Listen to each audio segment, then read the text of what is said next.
Welcome to the Phillip Siddiq Show. Red Carpet, the new film on Netflix, comes out June 6th. As you know, if they're here, we get them. I'm telling you, it's a fantastic film. The same folks who made The Matrix, they made this film. So kick back, relax, get all your stuff in a row. You're going to enjoy all the interviews that we had a chance to get. We'll see you soon. Good to see you. My pleasure to see you. Tell us about the film. We've been hearing fantastic things about it and crazy things about it too.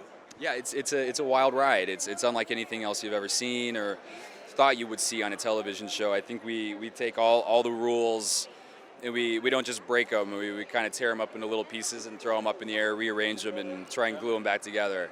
And I hope it's just as much fun to watch it as it was to make it, because it's a really special group of people, and I don't know, we really bonded because we felt like we were making something important and trying to say something important with the show. And also working with Lana and Andy, who have been heroes of mine, of course, since The Matrix. But then I got to know Bounds, and I got to know Speed Racer and Cloud Atlas. I love what they do, and they're these creative powerhouses. And to be working with them and to be working with them in San Francisco was really special.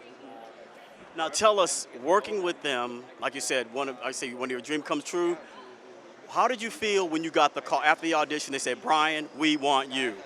I was actually, when I found out I got the part, in my dressing room, I was doing a play on Broadway called The Glass Menagerie, and everyone knew I was sort of going in for this thing, and we had a moment of everyone kind of screamed and celebrated, and it was a big deal for me because it was like, Honestly, my first reaction was they made a terrible mistake. Like, they got my headshot mixed up with somebody else's.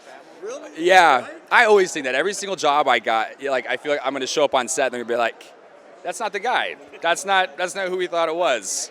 So maybe, I don't know. Maybe they still made a mistake and they haven't told me yet. I don't know. Now with Netflix being, they're blowing up with all the other films.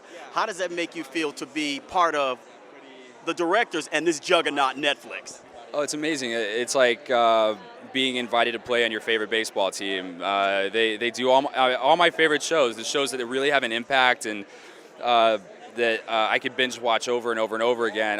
They're all on Netflix, and just the creative freedom that they gave us and the support and love was really, really special. And I can't say enough about that company. It's amazing having them as a boss. Fantastic.